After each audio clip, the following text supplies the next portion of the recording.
हकीकत कायना में आप सबका इस्तकबाल है। मैं इमरान सरफराज आज आपके लिए एक नया टॉपिक लेकर आया हूँ, सीमा भाभी और सचिन भैया के बारे में। क्योंकि आजकल सोशल मीडिया में जिस तरफ देखो सचिन भैया, सीमा भाभी, हैदर भाई, बस इनके अलावा और कोई सब्जेक्ट नहीं दिखाई दे रहा है। और आज मैं ज्योति मौर्य, आलोक मौर्य वर्सेस सीमा भाभी, सचिन भैया एंड हैदर भाई को लेकर कुछ टिप्पणी करने आया हूँ। और जैसे शायद उन्होंने उस चैप्टर को तो क्लोज ही कर दिया है जिससे पहले हम लोग सुर्खियों में देखते थे, ज्योति मौर्य और आलोक मौर्य का, जबकि चैप्टर भी दोनों के सेम थे और करेक्टर भी दोनों के सेम है, कहानी भी दोनों की सेम है। वो फर्क क्या है, ज्योति मौर्य हिंदुस्तानी है और सीमा भाभी पाकिस्तानी है। तभी ज्योति मौर्य जी को देखिए, हम उनको जी क्यों कह रहे हैं, क्यों भाई उनको भी रिस्पेक्ट देना चाहिए ना, क्योंकि उन्होंने वही काम किया जो सीमा भाभी ने किया, लेकिन उन्होंने कोई इज्जत दे ही नहीं रहा है, तो हमने कहा चलो हम ही दे देते हैं। तो ज्योति मौर्य जी जो आजकल सुर्खियों से बिल्कुल हट चुकी हैं, आलोक भैया को अब कोई पूछ ही नहीं रहा है। अब जिधर देखो सचिन भैया, चुसे हुए आम, निचड़ा हुआ दुपट्टा, कुछ भी कह सकते हो उन्हें। हाँ देखें, जिधर देखें बस सचिन भैया और सीमा भाभी मुस्कुराते हुए, हंसते हुए नजर आते हैं। लेकिन आप सबने कभी ये सोचा है कि सीमा भाभी और सचिन भैया जासूस भी हो सकते हैं, हिंदुस्तान के लिए खतरा भी हो सकते हैं। और जो साथ में 4 बच्चे आए हैं, लिखे पढ़े सीखे हुए, वो भी हमारे देश के लिए कोई ना कोई खतरा खड़ा कर सकते हैं। लेकिन इस तरफ किसी की नज़र नहीं है।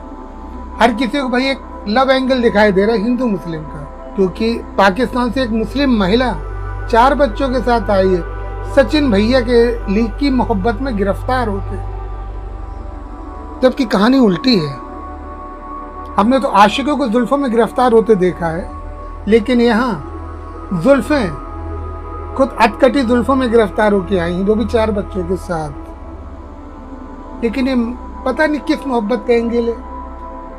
मोहब्बत की लड़की कुछ तो देखती है, घर देखती है, पैसा देखती है, फेस देखती है, कुछ ना हो तो बॉडी तो देखती है। इधर तो ना तो पैसा है, ना फेस है, ना बॉडी है, कुछ भी नहीं है। रेंट पे लेके उसने रखा है, सारा खर्च सीमा भाभी ने उठाया, कहाँ से उठाया है ये वही जाने। 2 बार नेपाल आई हैं, मिलने के लिए आई हैं, पहले दोबारा शादी करने के लिए आई हैं। और सचिन भैया कैसे चोरी छुप के उन्हें इंडिया में ले आए हैं, भगा लाए हैं, कुसेड़ लाए हैं, जिसपे किसी ने सवालिया क्वेश्चन ही नहीं उठाए, कोई सवाल ही नहीं उठाए। और हमारी सुरक्षा एजेंसीज जिन पर हमें नाज है, हमें क्या, नेपाल की भी सुरक्षा एजेंसी है, उस पर भी नाज होना चाहिए नेपालियों का। लेकिन उनको भी चकमा दे के दोनों ही निकला और हमारी सुरक्षा एजेंसी को चकमा देकर निकले हैं। मेरे तो समझ में ये नहीं आ रहा है कि इसका इस्तेमाल क्यों किया जा रहा है। क्यों सचिन भैया और सीमा भाभी, सचिन भैया सीमा भाभी का पहाड़ा जिसे देखो पढ़ते हुए नजर आ रहे हैं। कभी सिक्के का दूसरा पहलू भी तो देखो, सिक्के का दूसरा रुख भी तो देखो। कहीं ऐसा तो नहीं आने वाले दौर में ये दोनों हमारे देश के लिए बहुत बड़ा खतरा बनने वाले। इसे हिंदू और मुस्लिम की नज़र से हटाकर देखो, देश की सुरक्षा की नज़र से देखो, तो आपको पता चलेगा कि कहीं ना कहीं खोट है। एटीएस ने भी क्वेश्चन कर लिए, उन्हें भी कुछ नहीं मिला। और जांच एजेंसी लगी है सब कुछ, लेकिन उन्हें भी कुछ मुझे मिलता नजर नहीं आ रहा। मुझे तो ये लग रहा है अब इन्हें नागरिकता भी दे दी जाएगी, क्योंकि अब मोदी जी और योगी जी को संबोधित करते हुए नजर आ रहे दोनों, हमें नागरिक समझा जाए।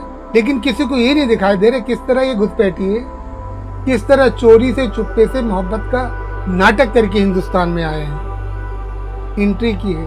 ये इनका किसी को इनका ये दोष और जुल्मी दिखाई नहीं दे रहा है। इन्होंने कितना बड़ा गुनाह किया है, देश के साथ, सुरक्षा कर्मियों के साथ कितना बड़ा धोखा किया है। इन्हें कोई सजा नहीं, जमानत भी दे दी गई, आराम से खुले घूम रहे हैं। भाई हमें तो हिंदुस्तान की दोहरी नीति पे बहुत ही अफसोस है और बहुत शर्म भी आ रही है कि हिंदुस्तान में ये क्या हो रहा है। हिंदुस्तान किस कगार पर खड़ा हो रहा है, किस दिशा में जा रहा है। मोहब्बत मोहब्बत की भी एक एज होना होती है, एक लिमिट होती है। अब ये भी तो नहीं पता ये सीमा भाभी के बच्चे हैं भी या ये बच्चे भी किराए के। अब इसकी सच्चाई पता लगाने के लिए बच्चों को और सीमा भाभी के DNA टेस्ट करवाया जाए, हकीकत पता चल जाएगी। बच्चे जिस बच्चे को जिस बाप से अपनी उम्र तक मोहब्बत मिली है उन बाप को भूल गए हैं वो। सचिन को 1-1.5 महीने 2 महीने जो भी साथ रहे उनको वो पापा, प्यारे पापा, अच्छे पापा कह करके याद कर रहे हैं, मोहब्बत दे रहे हैं। सचिन पापा बहुत प्यारे हैं। ओफो कितने प्यारे हैं, कहाँ से प्यारे हैं, किस एंगल से प्यारे हैं, जरा कोई बताए मुझे। पाकिस्तान में भी तो इससे प्यारे प्यारे पापा मिल जाते अगर मम्मी कोशिश करती तो। पाकिस्तान तो खूबसूरती का खजाना माना जाता है, फिर एक हिंदुस्तान ही क्यों दिखाई दिया? ऐसी लेडीज के लिए, करप्टेड लेडीज के लिए तो लड़कों की कमी है क्या? एक ढूंढो 10 मिलते हैं। एक फ्रेंड रिक्वेस्ट झूठी भेज दे। FB पर तो लड़कियों की आईडी बनाकर लड़के अकाउंट बनाते और फ्रेंड रिक्वेस्ट भेजते, फिर देखिए सुबह से शाम तक कितनी हाय हेलो आते हैं। फिर ये तो वीडियो कॉल भी करती थी, लाइव भी आती थी, इन्हें कोई लड़का ही नहीं मिला। सिर्फ सचिन, वो भी चुसा हुआ बिल्कुल, जिसे देख के भी ये नहीं लगता कि इसकी एज में और इसकी दोनों की एज में कितना फर्क है। माँ बेटे लगते हैं दोनों। सीमा भाभी 4 बच्चों की माँ। कभी 4 बच्चों की माँ को देखा है आपने, हिंदुस्तानी या पाकिस्तानी? क्या उनका फिगर होता है, क्या उनका रख रखाव हो जाता है? ये 4 बच्चों की माँ तो बड़ी सिलेंट्री में भाई। अगर इसे बिकनी और शॉर्ट ड्रेस पहना दी जाती है तो लड़की लगेगी। फिर 4 बच्चे कहाँ से पैदा कर लिए? और बॉडी में कोई सिम्टम्स ही नजर नहीं आए 4 बच्चे पैदा करने के। 4 बच्चे पैदा करने वाली औरत बुढ़िया लगने लगती है, लेकिन हमारी बातें सबको चुभ रही होंगी, बुरी लग रही होंगी, क्योंकि सच्चाई का आईना हम दिखाने की कोशिश कर रहे हैं ना, इसलिए। तो भाइयों जरा मोहब्बत के एंगल को एक तरफ रखकर, दरकिनार रखकर, जरा देश की सुरक्षा के एंगल को भी देखिए और सचिन भैया पे भी नजर रखिए, कि मुझे तो लगता है सचिन भैया ही कहीं भी मास्टर माइंड ना हो जो भाभी को बुलाने में, जिनका सबसे बड़ा योगदान हो हिंदुस्तान में लाने का। अब तो ट्रेंड हो गया, अब तो कोई भी जा जाएगा, किसी भी सरहद से, नेपाल से, कहीं से कोई भी आ सकता है। अब तो हमारे देश में, हमारे भारत में हर टाइम खतरा ही खतरा है, कोई कहीं से भी आ जाएगा। अभी सीमा भाभी आई हैं, अभी कोई और, अभी सलमा भाभी आएंगी किसी राहुल के लिए, किसी अजय के लिए, किसी वरुण के लिए। लोग कहते हैं कि हिंदुस्तान ने बदला ले लिया। शुएब मलिक सानिया मिर्जा को शादी कर ले गए थे, तो सचिन भैया सीमा भाभी को पाकिस्तान से भाभी बनाकर लाए। अरे शर्म करना चाहिए जो इस तरह की बातें कर रहे हैं। कहाँ सानिया मिर्जा और शुएब अख्तर, कहाँ सचिन और ये सीमा? कोई इन दोनों में बराबरी है? लेकिन ना, हमारे हिंदुस्तानी को सिर्फ और सिर्फ हिंदू मुस्लिम करना है बस। मौका चाहिए, चाहे उसमें हिंदुस्तान में आग लग जाए, कुछ भी हो जाए, खून खराबा हो जाए, बस हिंदू मुस्लिम का एक एंगल मिलना चाहिए जिसे पूरा कर सके, जिसे एक चटकारे लेके, मजे लेके, जिसे मीडिया में दिखाया जा सके, शोर मचाया जा सके। अब मीडिया के पास कितना टाइम है? लाइन लगाकर इंटरव्यू ले रही है। अरे ऐसे ही मीडिया ने लाइन लगाकर इंटरव्यू लिया होता है ना, ये पूछा होता सरकार से कि देश में विकास कब होगा, नौकरियां कब मिलेंगी, भुखमरी कब खत्म होगी, तब तो हमारा देश आज पता नहीं कहाँ से कहाँ होता। लेकिन उसके लिए मीडिया के पास टाइम ही नहीं है। मीडिया के पास सिर्फ टाइम है तो हिंदू मुस्लिम करने का, लब जिहाद करने का। अब ये लब जिहाद नहीं है, इसे आप क्या कहोगे? अगर एक हिंदू लड़के ने मुस्लिम औरत से शादी कर ली, वो लब जिहाद नहीं है। अगर मुस्लिम हिंदू से शादी कर लेता, वो लब जिहाद है। वाह भाई हिंदुस्तान और हिंदुस्तान की दोहरी नीति, क्या कहना। अरे हिंदुस्तान का कानून तो ऐसा जो सबके एक नज़र से देखता है, वो किसी भी कौम का क्यों ना हो, किसी भी एरिया का क्यों ना, किसी भी देश के, किसी भी प्रांत का क्यों ना हो। लेकिन नहीं, हिंदुस्तान में तो बस सिर्फ और सिर्फ हिंदू मुस्लिम और मंदिर मस्जिद ही चलता आ रहा है।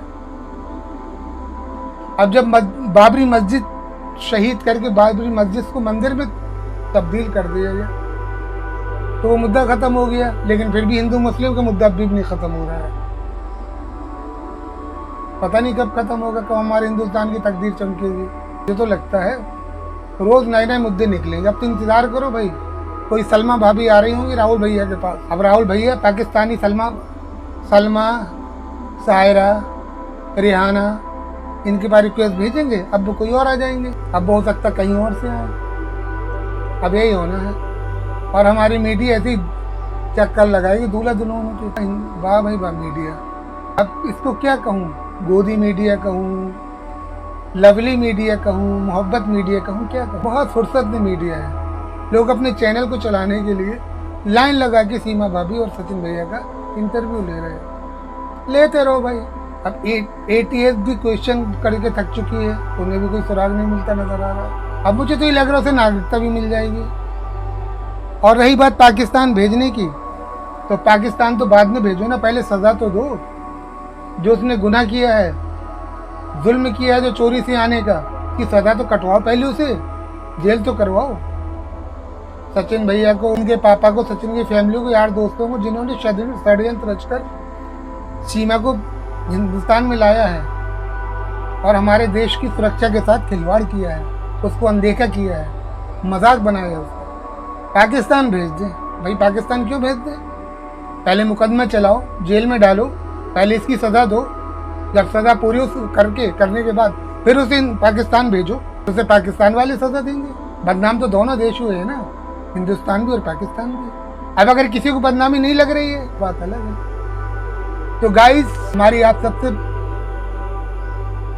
प्रार्थना और रिक्वेस्ट है कि हमारी सरकार, हमारा पुलिस प्रशासन सीमा भाभी पर एक बार और गौर से सोचकर देखे कि कहीं ये षड्यंत्र तो नहीं, कहीं ये बहुत भारी पड़ने वाला षड्यंत्र तो नहीं जो इन सब ने मिलकर रचा है हमारे हिंदुस्तान पे कुछ बुरा करने के लिए। तो गाइस, बस आज मुझे अपनी बात आप तक यही पहुंचाना थी। अगर आपको अच्छा लगे तो इसे शेयर करिए, लाइक करिए और दूसरों तक पहुंचाइए, जिससे उन्हें भी हमारी कही बात कुछ थोड़ा बहुत समझ में आ सके और मैं अपनी कही हुई बात को सफल करने में थोड़ा सफल हो सकता। धन्यवाद।